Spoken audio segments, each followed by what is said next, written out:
I'm Margaret Ann. I am your host for ConnectsYou Keynote, and I'm really excited to get started as I have the pleasure of introducing Ken today, our ConnectsYou Keynote speaker. He's from Vumetric Cybersecurity, and today we're going to learn about understanding cybersecurity in a changing world. Ken is a persuasive business development professional who is successful at establishing and maintaining key partnerships with corporate decision makers. He's a dedicated employee with over 25 years in sales and marketing. Areas of expertise include development and brand management, and he currently holds 13 technical IT sales certificates.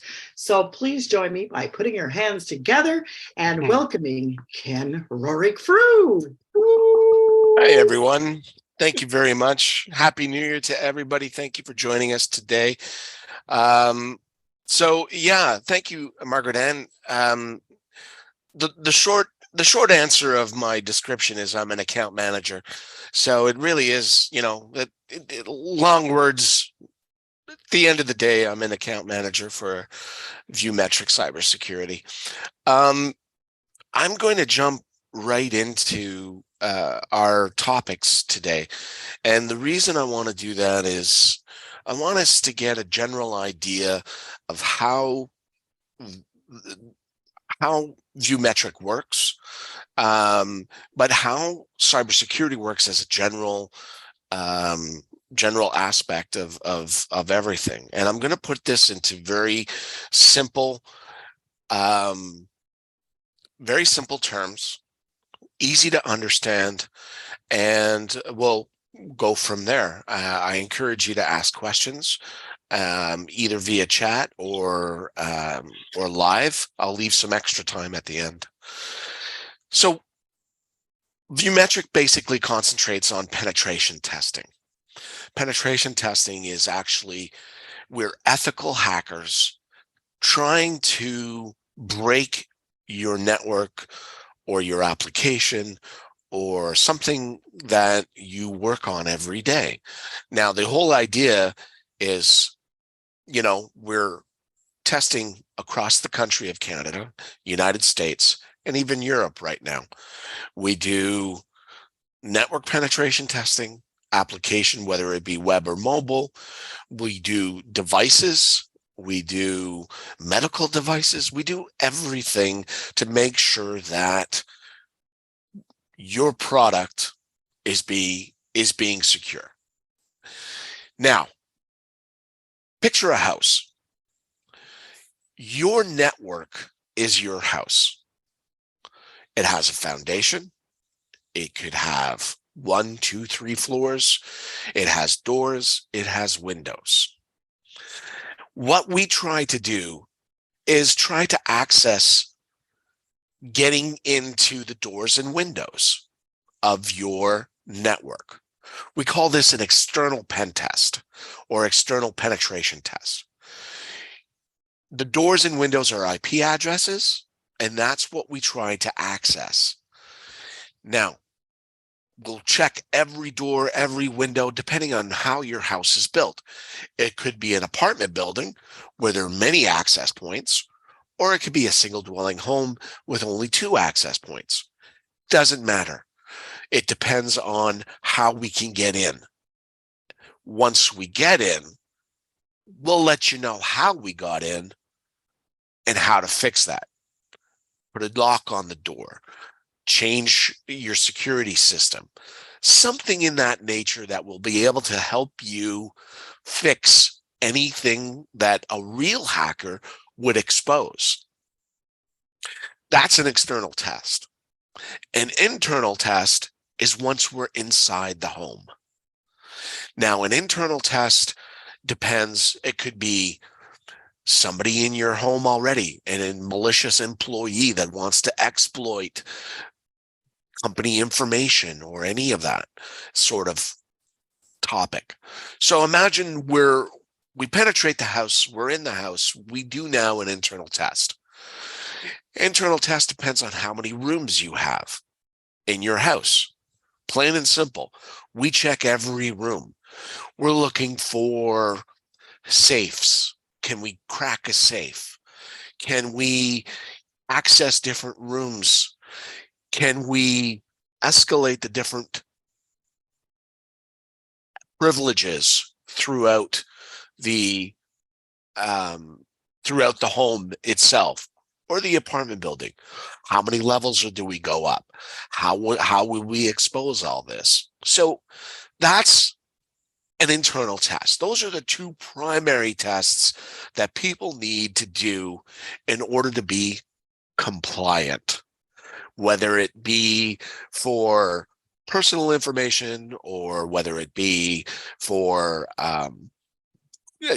mission critical information for your business. We want to make sure all that is safe and secure.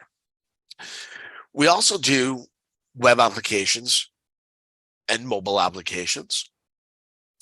And mobile and web applications are pretty straightforward. We're looking at how the application is built and how it's exposed on the internet. We want to see if there's different user roles. We want to see if we can escalate or move laterally across an attack surface. Now, those are general tests. And I want to explain something a little bit more in detail about how Viewmetric works in this particular case. Now, we are Canadian based. However, we are working across the world. There are two types of testing, and most people get confused on these. You have something called a penetration test, which I just described. We also have something called a vulnerability scan. Now, a vulnerability scan will do an automated AI version of a penetration test. It'll scan all the product that's available. It will check all the lines of code. It will check different aspects. However, a vulnerability test will give you a great report, but not actionable. This is where the penetration test comes in. Now, 80% of our testing is done with a manual human aspect. And the reason that is that AI just can't simply recreate a situation that will, how could I put this, expose certain vulnerabilities. So you need that live aspect. You need that human aspect. You need that real person. That's why penetration testing is much more in demand in 2023. People require it for cyber insurance, compliances. We're going to see more and more cyber insurance being involved with companies, whether they be big or small. It doesn't make a difference. I do want to mention that we have over 20 pen testers on staff right now here in Canada. And when we are doing application testing or, network penetration testing, we have specific people that are great. We have certain people that are trained in that field. So if you have a website and it's built on Python or WordPress or some other technology stack, well, we'll expose that and be able to use a former developer that now is pen testing, that's certified. So that person will come in and work on your project. I see the questions coming in, and I will definitely get to them. I just want to get to just our overview first. So that's the human aspect of a lot of the testing, which is really important. However, there is one key thing in cybersecurity that is really killing businesses right now, and that is those emails. those exposed emails that will try their hardest to expose or try to obtain certain information, whether it be a password, whether it be your privileges, whether it be a how can I put this? An exposure to the network. Now, I'm going to give you an example. Most people think that you got to watch those emails. Yes, we all know about that. We know that you got to look at see who it's from, and sometimes there's a code, or there's a misspelling of a name, and then there's a link or some other privilege trying to be exposed. Yes, Tanya mentioned that texts are going this way. SMS has a real problem right now as well. The exposure with, yeah, you're absolutely right. The exposure to the internet is really where it's going. And it's not just email. Like Tanya said in the chat, it's texts. I'm going to give you another scenario. It happened to a customer of mine. Customer gets a phone call and says, "Hey, this is Jack from your cybersecurity MSP, managed service provider. I need to check just what your programs are. Can you just go to the start menu, open up applications, and just read to me what you have there?" Okay, yeah, no problem. I'll open up. Okay, I got Adobe. I got this. I got Excel. I got all my things, and I have my McAfee Defender set up as well. Oh, you do have McAfee. Excellent. What version is it? 10.3.2. Perfect. That's all I needed to know. Thank you very much for your time. He just opened up the exposure of which virus protection that they had so they can bypass it. These are real life scenarios that are happening all the time. We have another scenario where you click on a link and a login page opens up. It looks exactly like Google. Exactly like Google. And you enter in your password, your email and password, as you normally would with any sign up, right?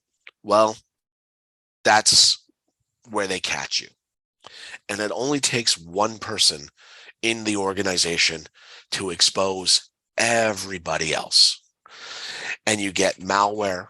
We've heard about ransomware. I don't think I need to go into more details about ransomware. However, it is the one that's killing the industry right now. It's not just, we see an increase in healthcare. We see an increase obviously in software tech, but we're also seeing it in financial institutions. We see it a lot in government.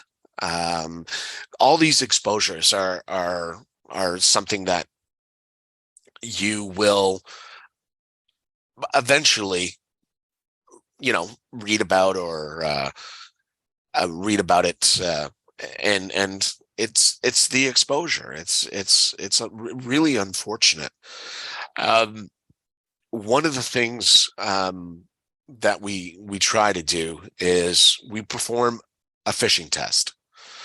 And part of the cybersecurity is creating an email to find out which employees need the training, that are opening up those emails and saying, okay, here's my information. We tested a government organization for a phishing test.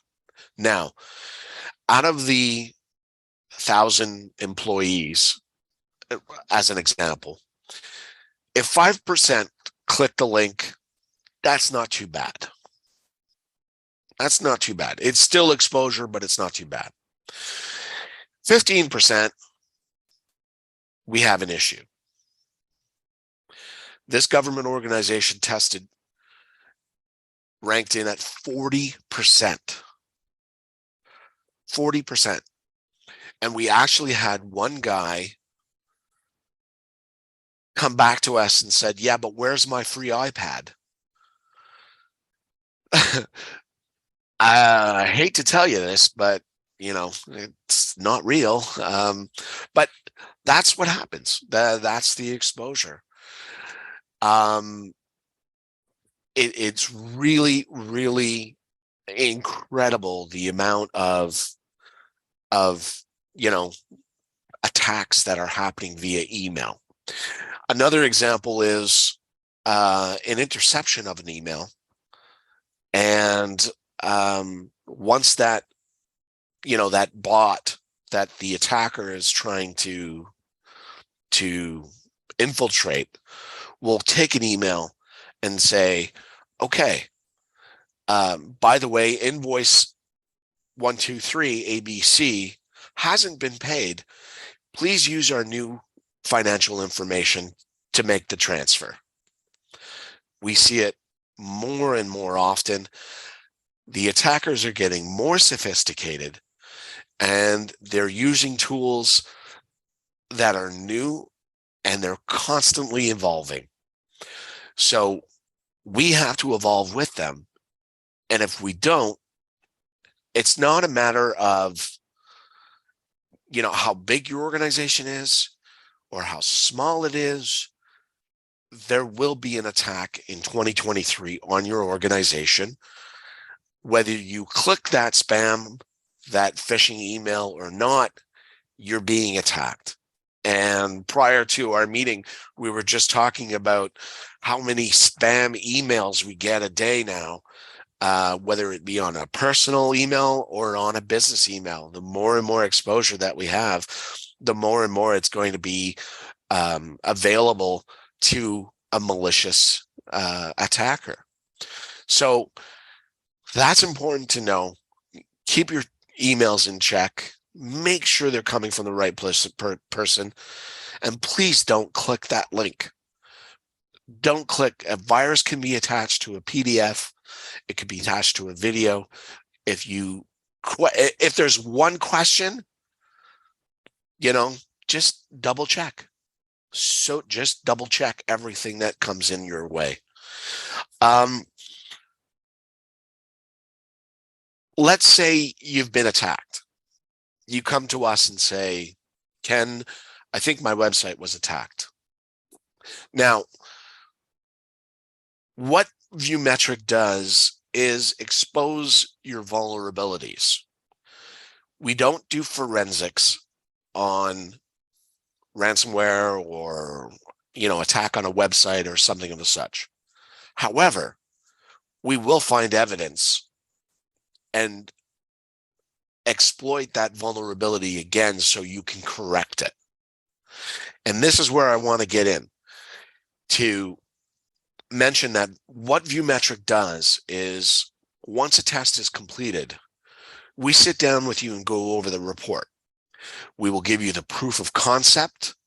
We will give you what the vulnerability is, how we got there, obviously, and how to correct that step. Close port, protect, upgrade firewall to this new firmware. So our guys are constantly up to date, and we use all the general, not even the general, all the certificates, and you can see that on viewmetric.com of what we're, all the procedures that we do and our certifications. I do want to mention that every employee of ViewMetric goes through a criminal background check. We all get vetted very, very diligently to make sure that all our employees remain in that ethical hacking frame. generally speaking. I'm going to answer some of the questions, and then I'm going to go into a little bit about the government. Let me just go through. IoT devices, smartphones, and smart devices, can they be properly secured? Yes. There are the best way to secure an IoT device, a smartphone or a computer or anything else, hands down, the best way to do it is through a VPN, even on your phone. That's the best way. There are programs out there that are available for free and for, to make sure that, IoT devices and smartphones and everything else have the latest encryptions. For example, iOS, SMS messaging on iOS has to be turned on for the encryption. If not, you're able to receive unencrypted email, texts, and emails. By having a VPN, you're not exposing your IP address to anybody out there.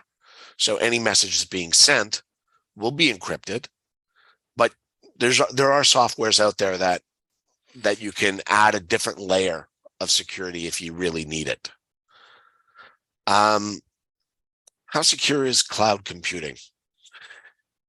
Brilliant question. And right now, cloud computing is probably more secure than on-premise security. And the reason is that more and more Fortune 500 companies, Fortune 1000 companies are moving to this digital cloud computing. There is a general rule of thumb with your information from your company, and it's called the 1, 2, 3. And this is about your backup. Now, just completely off topic of cybersecurity, it's important to have that 1, 2, 3, meaning, or 3, 2, 1, if you wish, 3 backups. The second one is on site. Third one is off-site, usually in the cloud.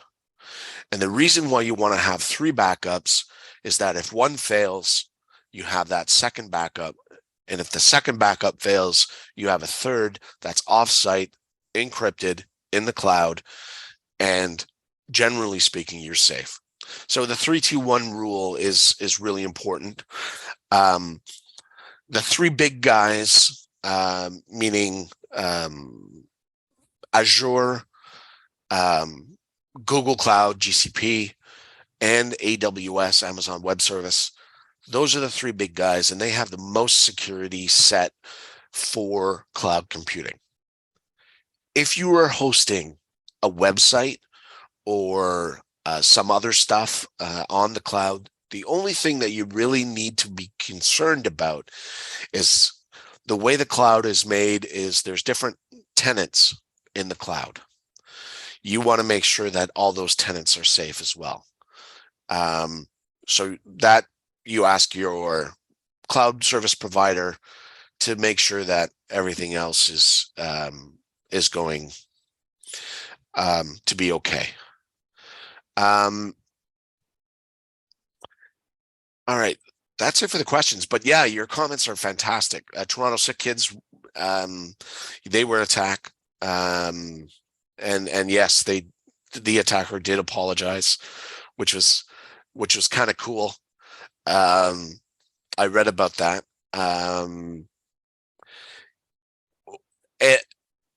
Viewmetric, we use a service called KnowBe4, KNOW B, the number 4.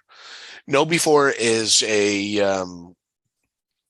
I guess a educational system that has different sessions, and you learn via these sessions how to spot malicious attacking. That's what we use.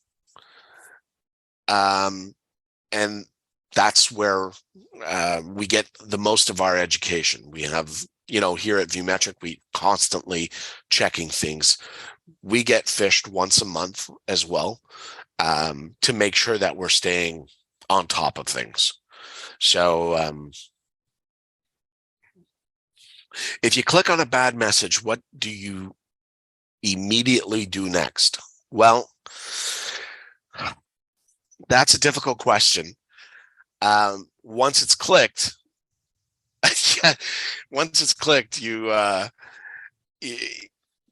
it's difficult to unclick. First and foremost, if you click on a bad message, almost immediately, if it's a ransomware or malware or something, the attacker will take over pretty much right away. You'll get a blank screen. The other option is if you click and they ask for login information, that's you shut down right away, delete the message. There are security measures via Outlook, downloading images, having an external tag, all those things. But if you do get that message and you clicked on it, pray, I think, is a better way. Make sure that you get in touch with a cybersecurity specialist, contact your MSP, managed service provider, your IT company, any of those things, to make sure that it doesn't infiltrate everything. It'll take a while for it to get places. But if you have that what do you call it? General, if you're worried about it, contact somebody else and make sure that you get through it. The biggest question I get is, Ken, how much is this going to cost? And, a lot of people, there's, a vulnerability scan can be $1,000 to $2,000. A penetration test at the base level usually runs in around $5,000 to $7,000. One of the things that I do want to mention is that, and this is for everybody out there in Canada, the Canadian government is actually doing a digital adoption program. The Canadian Digital Adoption Program, or CDAP, is government funding for cybersecurity. So it's a real simple process. Email me after and I'll get you the information. But basically, you fill out a questionnaire online. Within 48 hours, you should get approved. We do the testing. We provide you the report. The report, along with our invoice, is sent to the Canadian government, and you get the money before you end up paying for the services that we provided. So it's a win-win for everybody. It's a very straightforward program. They had $4 million in the bank before the holidays. I don't know where it's at now. They don't give us that information, unfortunately, but it provides up to $15,000 of a cybersecurity project, or 90% of the total cost. So we're seeing people that will go in and do a penetration test, but they'll also do what we call a cybersecurity audit on their organization. And that is a list of questions and answers that our team sit down with you with and go over everything. The whole object of the audit is pretty straightforward. All it does is to provide you with quick wins and a global security overview or landscape of your business and where to focus in the next year or 2 years where you need to be in order to be secure. So free money from the government to do a project, and it ends up being well worth it. Doesn't matter how small or big you are. It does have a couple of criteria. One, you have to be a Canadian company and not for profit. So nonprofits or charities don't apply. You have to be under 500 employees, 499 and less. And the third criteria is that you've had to have revenue of $500,000 in one of the 3 previous years. That one is the key. So even if it's not last year, but one of the 3 years previously, that's the third criteria. If you follow those 3, everybody seems to be approved that I've guided through this process. So, yeah, I'm more than happy to discuss that after. But the government is helping us out. So one might as well take advantage of it. That's what I have. Thank you very much for having me. And once again, 2023 is the year of security. And hopefully we'll be able to chat a little bit more.